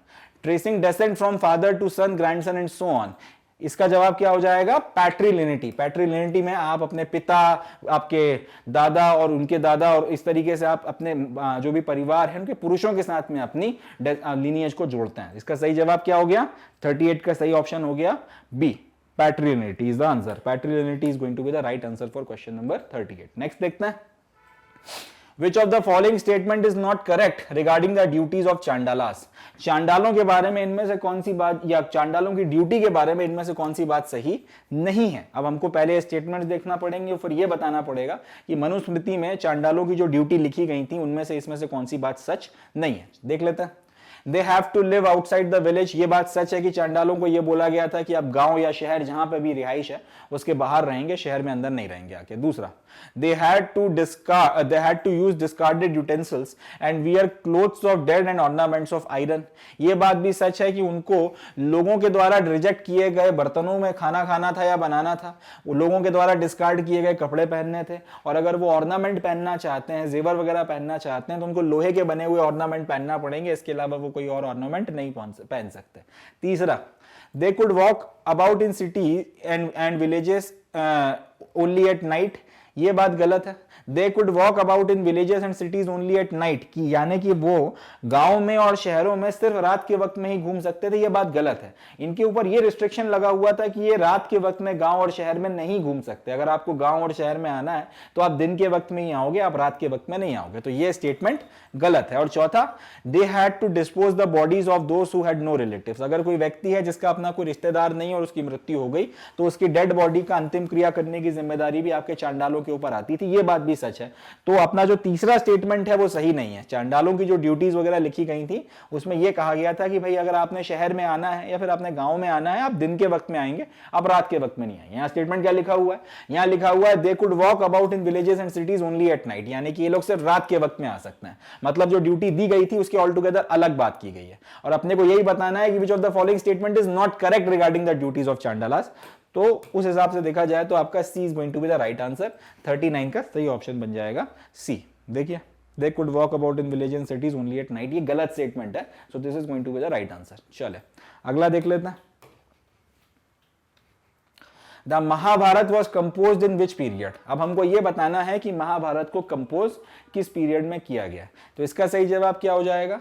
महाभारत को 500 बिफोर कॉमन एरा से 500 कॉमन एरा के बीच में कंपोज किया गया है। मतलब यह है कि अगर आपने महाभारत को लिखकर तैयार किया या उसको पेपर पे उतारा, पेपर से मेरा मतलब आज का लिटरल पेपर की बात नहीं कर रहा हूं, ताड़पत्र पे लिखा है या फिर अगर आपने उसको ताम्रपत्र पे लिखा है, कहीं पर भी अगर आपने उसको रिकॉर्ड किया है राइटिंग में, तो वो कंपोजिशन कहलाता है। मूल कहानी उससे पीछे जाती है, मगर कंपोजिशन की बात करें तो महाभारत को 500 बिफोर कॉमन एरा से 500 कॉमन एरा के लगभग 1000 सालों के बीच में कंपोज किया गया है। मूल कहानी इससे बहुत पीछे जाती है, मूल कहानी इससे बहुत पुरानी है, मगर वो ओरल ट्रेडिशन था, एक से दूसरी जनरेशन को सुनाई जाती थी। यहां पर क्या हुआ है, लिखने की बात हो रही है कि जो मूल कहानी सुनाई जा रही है इसे आप कंपोज कर रहे हो, इसको आप लिखकर कटिबद्ध कर रहे हो, क्रमबद्ध कर रहे हो, तो वो चीज 500 कॉमन बिफोर कॉमन एरा से 500 कॉमन एरा के बीच में देखने के लिए मिलती है। और इस लिहाज से आपका जो डी हो जाएगा that is going to be the right option. तो क्वेश्चन नंबर 40 इसका सही जवाब क्या हो गया? इसका सही जवाब हो गया डी। नेक्स्ट क्वेश्चन देखते हैं। तो क्वेश्चन नंबर 41 में Sanskrit text used the term वंशा फॉर। अब जो संस्कृत टेक्स्ट में एक शब्द इस्तेमाल हुआ है वंश, वंश की बात नहीं कर रहा हूं मैं, एन नहीं बोल रहा हूं, एम बोल रहा हूं, वंश। ये वंश बेसिकली किसको बताने के लिए इस्तेमाल किया गया? To designate families, for the larger network of kinfolk, for lineage and duties of king. हमको ये बताना है इनमें से ये जो शब्द इस्तेमाल किया गया है वंश का, ये किसको बताने के लिए किया गया। कई बार इसको वंश भी बोला जाता है, कुरु वंश बोल दिया, मगर जो करेक्ट प्रोनाउंसिएशन बनता है वो वंश है। तो ये जो वंश शब्द है ये इनमें से कौन सी चीज को इंडिकेट करता है संस्कृत के टेक्स्ट में? वो किसी परिवार या फैमिली को इंडिकेट करता है, आपका जो कुटुंब है या फिर जो लार्जर नेटवर्क है आपके कजिन्स वगैरह का उसको बताता है, आपकी लीनिएज यानी कि आपका अनुवंश किससे चला आ रहा है उसको बताता है, और ड्यूटीज ऑफ किंग, ये राजा की ड्यूटीज वगैरह को बताता है। तो उसका सही जवाब जो है वो हो जाएगा लीनिएज, कि आप अपने वंश वगैरह जब बोलते हो तो आप अपने लीनिएज की बात करते हो कि मैं किन से आ रहा हूं। कुरु वंश आपने बोल दिया तो मैं कुरुओं के वंश से आ रहा हूं, या फिर अगर आपने किसी और वंश की बात कर दी तो आप उस वंश से आ रहे हैं। तो ये बेसिकली लीनिएज को बताने के लिए बताया जाता है। क्वेश्चन नंबर 41 का जो सही जवाब है वो है आपका सी ऑप्शन। तो C is going to be the right option for question number 41। वंश बोला जरूर जाता है बट राइट वर्ड क्या है? वंश है। एन नहीं बोला जाता, एम बोला जाता है जो एक्चुअल आपकी कठिन संस्कृत है उसमें। और ये क्या बताता है? ये किसी लीनिएज को इंडिकेट करने के लिए इस्तेमाल किया जाता है। किनफोल्क का मतलब क्या होता है? किनफोल्क का मतलब होता है आपका पूरा का पूरा कुटुंब। फैमिली वगैरह एक अलग चीज हो जाती है, और ड्यूटीज ऑफ किंग्स वगैरह के लिए एक अलग के लिए वो अलग चीज, उसको अलग नाम से बताया जाता है, वो राजधर्म बोला जाता है, उसे वंश वगैरह नहीं कहा जाता। तो क्वेश्चन नंबर 41 का सही जवाब हो गया सी, दैट इज फॉर लीनिएज। अगला, Manusmriti was compiled between. Manusmriti का कंपाइलेशन कब से कब के बीच में हुआ है? तो ये हम लोगों ने पढ़ा था जब हम लोग चैप्टर 3 के लास्ट लेक्चर में थे, तब हम लोगों ने पूरा टाइमलाइन देखा था। तब हमको पता चला था कि मनुस्मृति जो है वो 200 बिफोर कॉमन एरा से 200 कॉमन एरा के बीच में लिखी गई है। इस टाइम पीरियड में या इस लीनिएज या फिर इस लगभग 400 सालों के बीच में मनुस्मृति को लिखा गया था। तो 42 का जो सही जवाब हो जाएगा वो हो जाएगा D option, that 200 before common era से लेकर 200 कॉमन एरा के जो 400 साल है इनके बीच में मनुस्मृति का कंपाइलेशन हुआ है। चले जी, अगला ऑप्शन देख लेते हैं 42 के बाद, अगला क्वेश्चन देख लेते हैं 42 के बाद 43। The Chinese Buddhist monk Faxian visited India in. जो चाइनीज बुद्धिस्ट मॉन्क फाजियान थे, जिन्होंने चांडालों की स्थिति के ऊपर एक बड़ा हृदय विदारक और करुण डिस्क्रिप्शन लिखा है अपने जो यात्रा वृत्तांत हैं उसमें, इन्होंने हिंदुस्तान का दौरा कब किया था? तो इसका सही जवाब क्या हो जाएगा? आपको ऑप्शंस में दिए हुए हैं early 5th century before common era, early 5th century common era, early 7th century common era, और early 7th century before common era and early 7th century common era. इसका जवाब हो जाएगा early 5th century common era. पहले आपके Chinese traveller आए थे फाजियान, और उसके बाद में हर्षवर्धन के टाइम पर दूसरे चाइनीज ट्रैवलर आए थे ह्यूनजैंग। काफी वक्त तक ये लोग इंडिया में रहे, बुद्धिस्ट मॉन्क हुआ करते थे, बौद्ध टेक्स्ट और देखने के लिए आए थे, और भगवान बुद्ध से रिलेटेड जो अलग अलग जगहें थी उनके दर्शन करने के लिए आए थे। साथ में एक यात्रा वृत्तांत भी लिखकर लेकर गए हैं, जिसकी मदद से फिर बाद में हम लोग इंडिया के उस वक्त के समाज को समझने में मैं उसको मतलब हम लोग काफी एक इंपॉर्टेंट डॉक्यूमेंट मानते हैं, क्योंकि एक ऐसा व्यक्ति जो बाहर से आ रहा है, जिसका आपकी वर्ण व्यवस्था में कोई विश्वास नहीं है, जो ना उसे मानता है, ना वो किसी के प्रति बायस्ड है, ना वो किसी के प्रति एक ऐसा भाव रखता है कि भाई ये मेरा प्रिय व्यक्ति है, और ना वो किसी के लिए ऐसा भाव रखता है कि ये मेरा अप्रिय व्यक्ति है, तो वो समाज के किसी भी तबके के लिए बायस्ड नहीं है। अब वो आता है यहाँ पे, कई साल घूमता है, रहता है, सब कुछ समाज को देखता है, और उसके बाद में फिर एक डिस्क्रिप्शन वगैरह छोड़ता है। तो उसकी मदद से इंडिया की हिस्ट्री को बहुत अच्छे से या इंडिया की सामाजिक परिस्थितियों को बहुत न्यूट्रल पॉइंट ऑफ व्यू से समझा जा सकता है। इसलिए इन चाइनीज ट्रैवलर्स की जो इतिहास है ये इंपॉर्टेंट है। ये मैं इसलिए बता रहा हूं क्योंकि कई लोगों के मन में सवाल उठेगा कि भाई ट्रैवलर्स तो 50 आते थे, व्यापार भी होता था, सारी चीजें थी, फिर क्या वजह है कि ह्यूनजैंग या फाजियान जो हैं इन चीनी ट्रैवलर्स को इतना इंपॉर्टेंस दिया जा रहा है? वजह क्या है? इन लोगों ने काफी सारे रिकॉर्ड छोड़े हैं, काफी सारे यात्रा वृत्तांत छोड़े हैं। दोनों थे आपके बुद्धिस्ट मॉन्क या बौद्ध पॉइंट ऑफ व्यू से आए थे, बौद्ध पिलग्रिमेज के पॉइंट ऑफ व्यू से आए थे, मगर इनसे हमें हमारा इतिहास ही समझने में इनके यात्रा वृत्तांतों से काफी अच्छी मदद मिलती है। तो फाजियान पहले आए थे 5th century before common era के आसपास में, और इसके लगभग 200 साल बाद 5th सेंचुरी कॉमन एरा में फाजियान आए थे, और इसके लगभग 200 साल बाद 7th सेंचुरी कॉमन एरा में ह्यूनजैंग आए थे। दोनों के रिकॉर्ड्स वगैरह काफी इंपॉर्टेंट है। 43 का सही जवाब क्या हो जाएगा?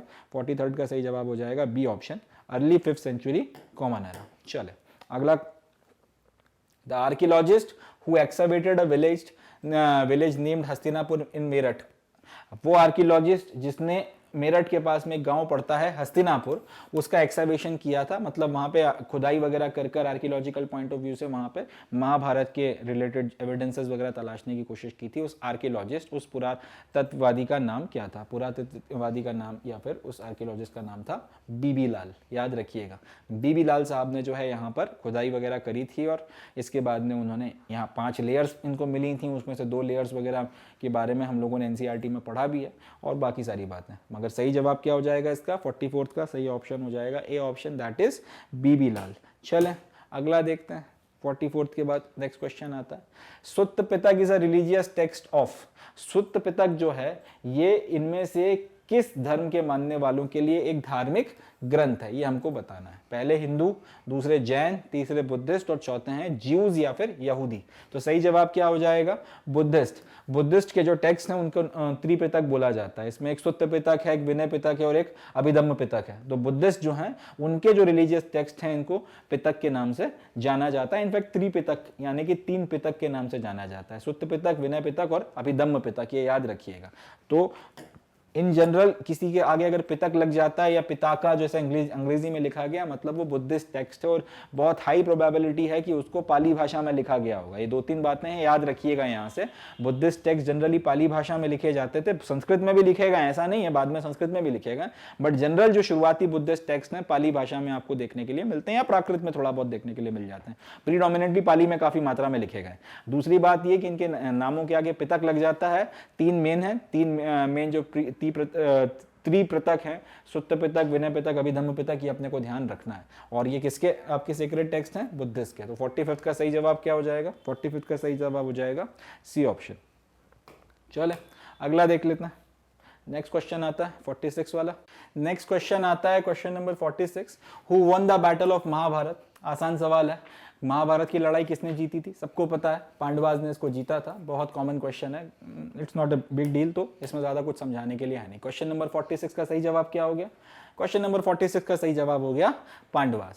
अगला देखते हैं question number 47, consider the following statements. पहला स्टेटमेंट है member of the same gotra could not marry, and the second statement is women were known by their fathers gotra even after marriage. अब हमको इसके आगे बताया गया है which of the above statement is are correct about gotra. देख लेते हैं। अपने को 2 स्टेटमेंट दिए गए हैं और ये पूछा गया, और ये दोनों स्टेटमेंट गोत्र के बारे में। अब अपने को ये पूछा गया है इनमें से कौन से स्टेटमेंट्स सही हैं। अपने को ये बताना है कि इनमें से कौन से स्टेटमेंट सही हैं। तो पहला स्टेटमेंट कह रहा है member of the same gotra could not Mary. एक गोत्र के जो मेंबर्स हैं वो मैरी नहीं कर सकते, वो आपस में शादी नहीं कर सकते। ये बात सच है, ये प्रैक्टिस आज तक चल रही है। एक गोत्र में अगर आप हो, आपका गोत्र सेम है, तो शादी नहीं होती है। तो members of the same gotra could not marry, gotra system की ये बात सच है। Next, women were known by their fathers gotra even after marriage. एक लड़की की या फिर एक महिला की अगर शादी होती है तो अपनी शादी के बाद भी एक महिला जो है, एक वुमेन जो है, वो अपने फादर के, अपने पिता के गोत्र से ही जानी जाती है शादी के बाद भी। ये स्टेटमेंट गलत है।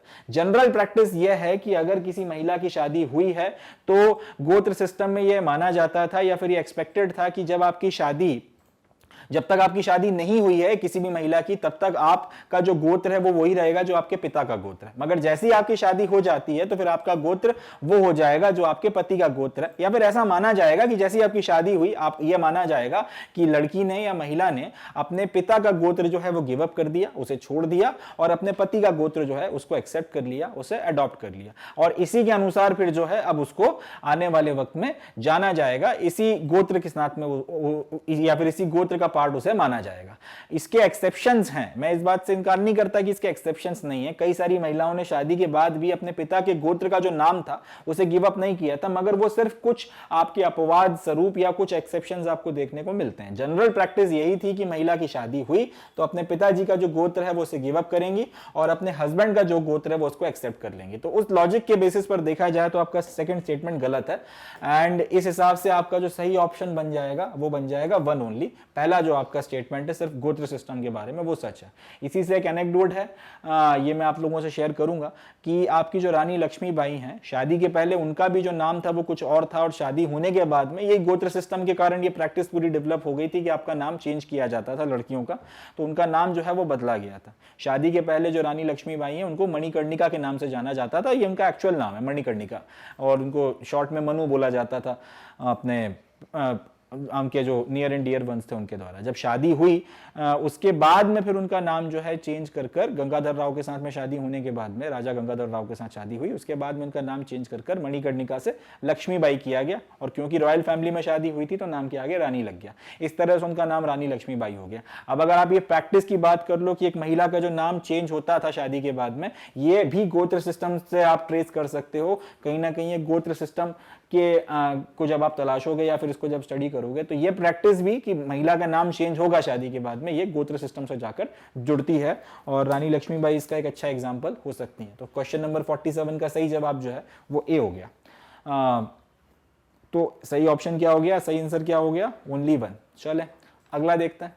48, which of this is the most important धर्मशास्त्र, इनमें से सबसे इंपॉर्टेंट धर्मशास्त्र कौन सा है ये हमको बताना है। Manusmriti, Mahabharat, Rigveda, none of these. तो इसका सही जवाब हो जाएगा मनुस्मृति। मनुस्मृति जो है सबसे इंपॉर्टेंट धर्मशास्त्र माना गया है, क्योंकि इसमें सोसाइटी के डिविजन्स और उसके बाद में हर एक वर्ण के अपने क्या ड्यूटीज हैं और क्या आपके ऑक्यूपेशन होने चाहिए, क्या आपके डूज हैं, क्या आपके डोंट्स हैं, क्या करना है क्या नहीं करना है, हर एक चीज को बहुत ज्यादा डिटेल में डिस्कस किया गया। महाभारत की बात करेंगे तो महाभारत को धर्मशास्त्र या धर्मसूत्र नहीं माना जाता, इसे इतिहास बोला जाता है।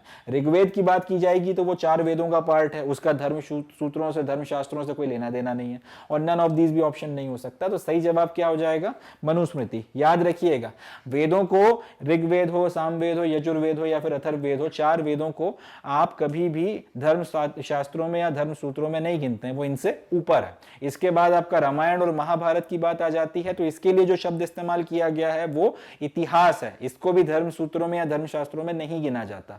धर्म सूत्र या धर्म शास्त्रों में जो चीजें आ जाती हैं या तो वो श्रुति हैं या फिर वो स्मृति हैं, जैसे यहाँ पे मनुस्मृति आ गई। इस तरीके की जो आपकी किताबें हैं वो सबकी सब धर्म सूत्र या धर्मशास्त्र का पार्ट बनती हैं। तो 48 का सही जवाब, सबसे इंपॉर्टेंट आपका धर्मशास्त्र या धर्मसूत्र कौन सा है, वो मनुस्मृति है। 48 का सही ऑप्शन बन गया ए ऑप्शन। चलें जी आगे बढ़ते हैं। 49 question, how many types of marriages are mentioned in Dharmashastra, Dharmashastra में कितने तरीके की शादियां मेंशन्ड है। ये यूपीएससी में पूछा गया सवाल है, इंपॉर्टेंट क्वेश्चन है, इसे याद रखिएगा। नेशनल डिफेंस एकेडमी में, यूनियन पब्लिक सर्विस कमीशन के पेपर में सवाल आया था कि कितने तरीकों की मैरिज धर्मशास्त्रों में या धर्मसूत्रों में मेंशन की गई है। तो जवाब क्या है इसका, हम लोगों ने डिटेल में बातचीत करी थी। 8 तरीके की मैरिजेस जो है धर्मशास्त्रों में या धर्मसूत्रों में मेंशन की गई है। इंटरेस्टिंग बात क्या था, इसमें से 4 तरीके की शादियां जो थी वो अच्छी मानी गई थी और 4 तरीके की शादियां जो थी बुरी मानी गई थी। हम लोगों ने एनसीईआरटी में 8 में से 4 तरीके की शादियों के बारे में बात करी थी।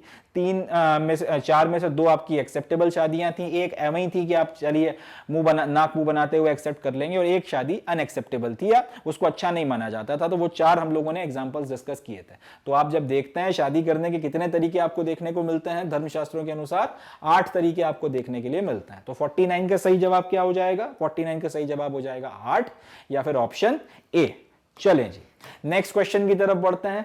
नेक्स्ट क्वेश्चन आया है, how many types of marriages were considered good by Dharmashastra, धर्मशास्त्रों में कितनी शादियों को अच्छा समझा जाता था। तो इसका जवाब मैंने अभी दे ही दिया कि 8 तरीके की शादियां मेंशन की गई थी, उसमें से 4 शादियों को अच्छा माना जाता था, या 4 तरीकों की शादियों को, इनमें से मतलब आप किसी एक तरीके से शादी कर लोगे तो वो शुभ है या लाभप्रद है ऐसा माना जाता था, और 4 तरीकों से अगर आप शादी करोगे जो बचे हुए हैं उनको शुभ या फिर लाभप्रद नहीं माना जाता था। तो इसका सही ऑप्शन क्या हो जाएगा, इसका सही ऑप्शन हो जाएगा 4। अब इंटरेस्टिंग या मजे की बात यह निकल कर आती है, हम सवाल को थोड़ा सा चेंज कर दें। अगर मैं आपसे सवाल यह पूछ लूं कि कितने तरीकों की शादियां जो धर्मशास्त्र में मेंशन की गई हैं उसमें से कितनी शादियों को अच्छा नहीं माना जाता था, गुड की जगह अगर मैं यहां पे बैड लिख दूंगा तो भी जवाब वही बन जाएगा कि 4।